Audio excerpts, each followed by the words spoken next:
Hello, whisperers. Welcome to the channel. If you enjoy tonight's tale, don't forget to like, subscribe, and share. It helps more than you know. Now, dim the lights, and let's begin tonight's story. I should have left them. That thought gnawed at me, even as blood blinded my eyes and my claws raked another line of corpses into the dirt. The survivors, half-starved, shoeless, clinging to whatever broken pipes or bats they could find, slowed me down. But every time I tried to break away, one of them screamed, and my instincts dragged me back. The street stank of gasoline, smoke, and human waste. Fire spread from car to car, and the wind carried ash like black snow.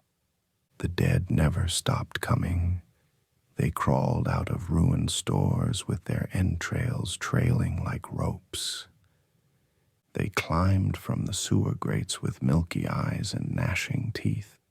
Some still wore uniforms, badges, aprons, faces I might have recognized if rot hadn't already eaten half of them. I could hold them at bay in my semi-human form, but only just. My bones ached from hours of fighting, my hands swollen from breaking skulls. Sooner or later, I always gave in. The change ripped through me before I could argue, my spine stretching, ribs snapping outward, muscle tearing to make room for something bigger, hungrier. Being alpha means I can choose, but instinct doesn't wait for choice. My claws split through the next wave like paper. A head burst under my fist, jaws snapping in two. I bit down on a shrieker and felt its spine pop between my teeth. Warm gore spilled across my muzzle, copper thick enough to taste through the smoke. The street filled with screams that weren't human anymore. And then I smelled it. Not rot, not smoke, not fire. Something older. I turned. At the far end of the street, amid the broken stones of a churchyard, someone else was fighting. Not like me, not wild, not frantic. He moved as if the fight bored him. The dead swarmed, and he tore through them with one hand, precise, economical. He didn't waste a step. When his mouth opened, I saw teeth glint white, then red, then white again.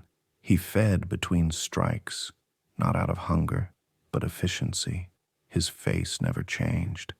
The survivors behind me whispered a word, their voices cracked with terror. Vampire. I'd heard stories, always dismissed them as human superstition. But this one, he wasn't myth. He was there. He stood taller than me even in full shift, long coat dragging through the gore.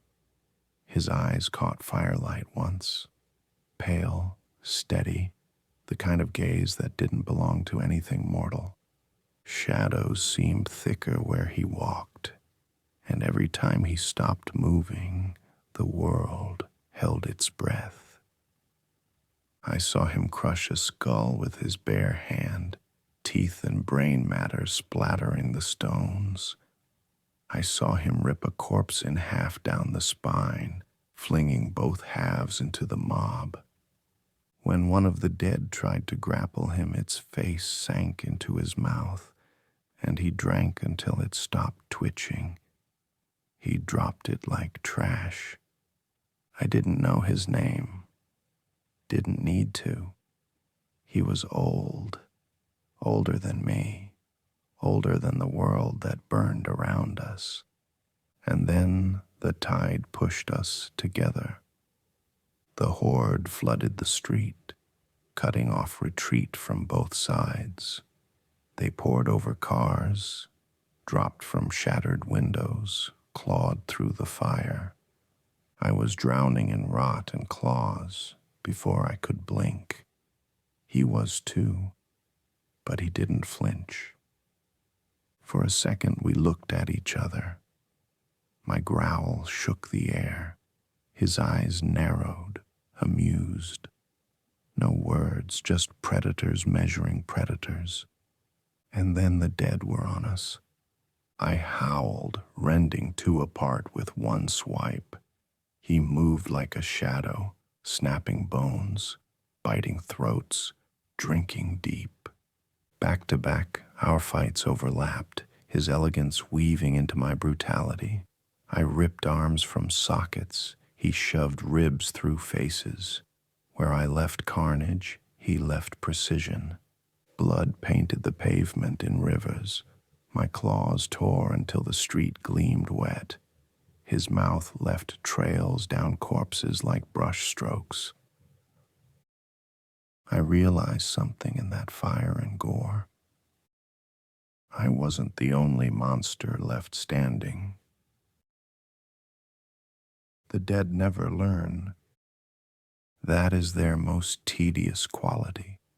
They have no fear, no memory of pain, no hesitation when death waits for them. They come in endless waves, convinced that numbers will buy them victory. It is almost insulting. The wolf understood nothing of restraint. He hurled himself into the tide with roars and claws and a fury that scattered bone across stone, impressive in its way, like watching a thunderstorm batter a coastline. But storms burn themselves out. I had lived too long to waste myself like that. My strikes were measured, my steps efficient, a skull crushed with one hand, a throat opened with a single bite. When my lips touched warm blood, I did not revel. I drank quickly, precisely, until the twitching stopped and my strength sharpened. Hunger is a leash for lesser creatures. I severed mine centuries ago. The wolf bled freely. Every swipe, every leap left him torn open by teeth, by claws, by the very recklessness of his movements. His wounds sang to me. Rich, hot, bestial blood, thick with strength, it tempted me. But I do not drink from beasts. Not when their rage poisons the flavor. His strays whimpered behind him, a gaggle of humans, mud-caked, coughing, their ribs jutting like broken gates. He shielded them as if they mattered. When he faltered to catch one who tripped, I sighed and slit the throat of the dead that lunged for his exposed back. They will slow you, I told him, my voice cutting through the chaos like glass. Leave them. They are already dead. He snarled, jaws dripping gore. They're mine to protect. Ah, noble, foolish, predictable. I stepped close enough that the humans could not hear, though their wide eyes flicked me like prey sensing a hawk. Do you even know who walks beside you, wolf? I am Lord Valen of the Black Courts. When your kind first whispered of monsters to frighten their pups, they spoke of me. When kings built thrones, I feasted in their shadows. Empires rose, burned, and fell to ash while I endured. I am not your ally. I am inevitability given form. His golden eyes narrowed, his claws flexed, as if he weighed the risk of testing me then and there. Good. Let him feel it, the truth of me. He turned away, back to his precious mortals, refusing to answer, but he moved with more caution after that. That was enough. The dead pressed harder. They clambered down walls slick with fire, burst from alleyways in clots of snapping jaws. The wolf shredded them in torrents of blood and fury. I, in turn, carved a clean path, each kill efficient, exact, art against his chaos. Once, I left him to stumble, cornered by a half-dozen corpses clawing into his back. I could have watched, measured the limits of his strength, but letting him fall would have left me alone against the tide. Alone meant wasted time.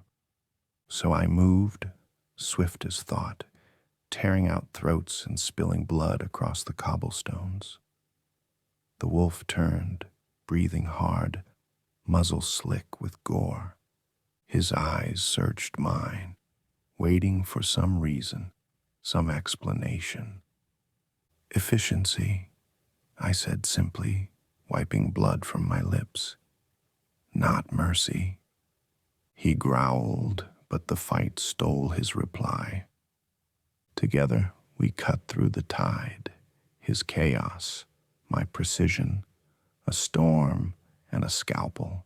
The humans trailed behind, clinging to the protection neither of us promised them.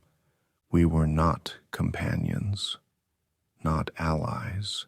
We were predators, surrounded by lesser prey, killing together only because death demanded it. And still, I could not deny, this alpha was different.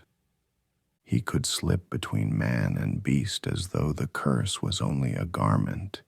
He endured where others of his breed would have fallen. That made him interesting. I have lived too long to see many things as interesting. The city didn't sleep. It roared. Even with dawn bleeding into the sky, the streets howled with hunger. The dead poured from alleys, windows, tunnels, every crack in the bones of the city. I'd been fighting too long, running too long. My muscles tore every time I shifted, my throat raw from howling.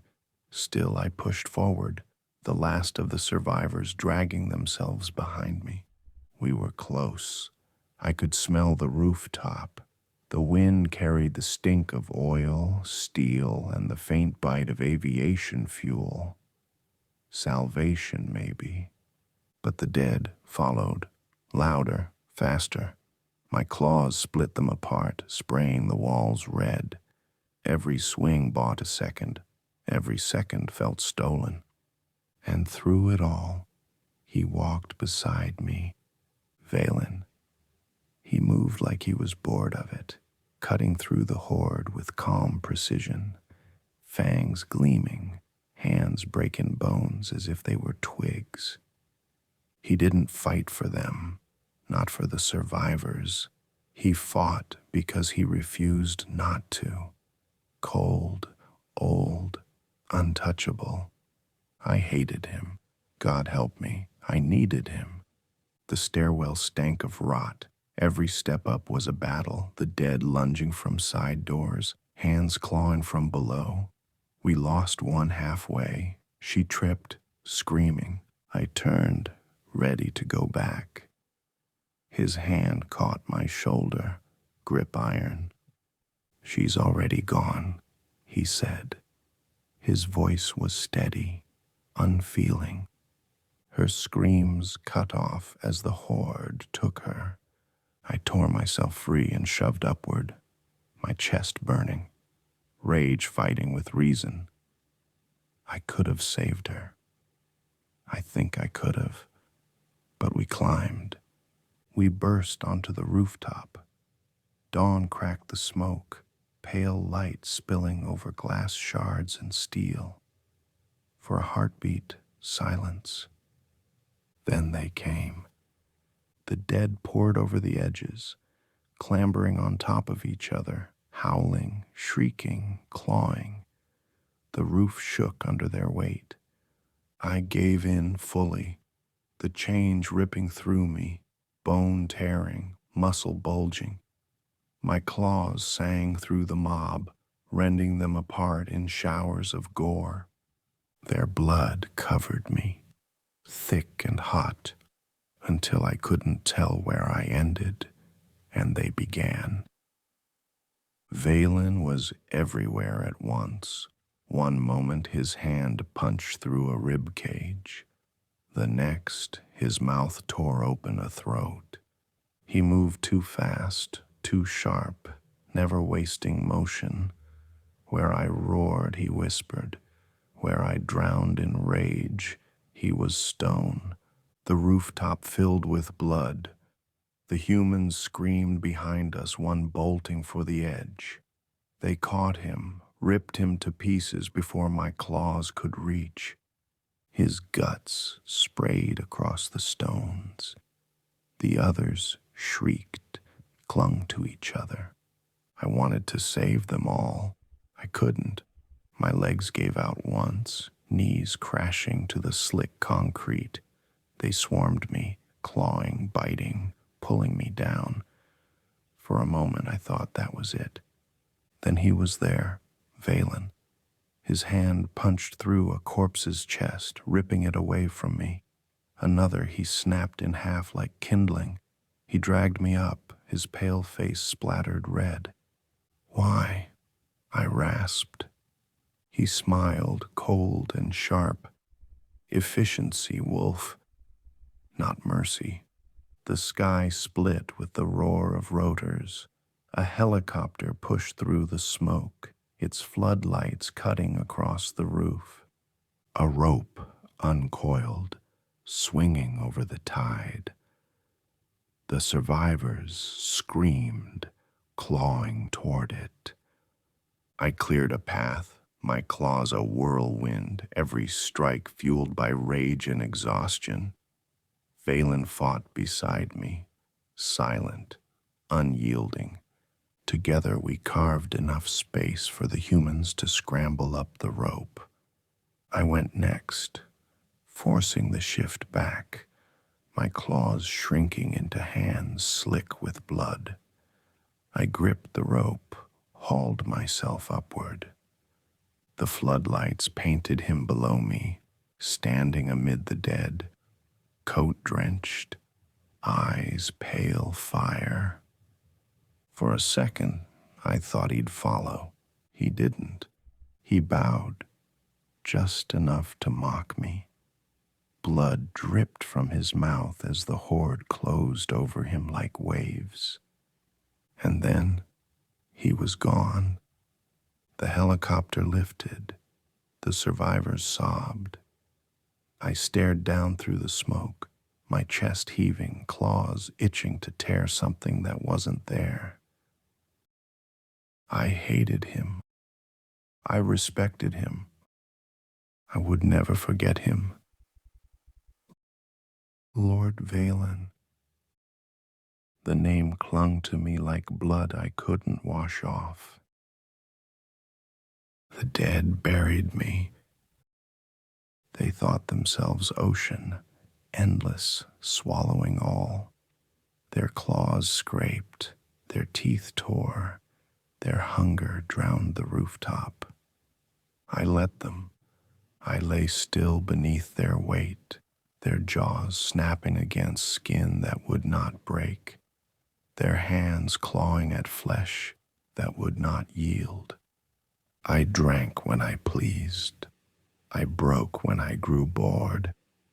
And when the sun clawed higher through the smoke, I rose. The horde shifted around me, confused, mindless. They could not understand what I was. They never would.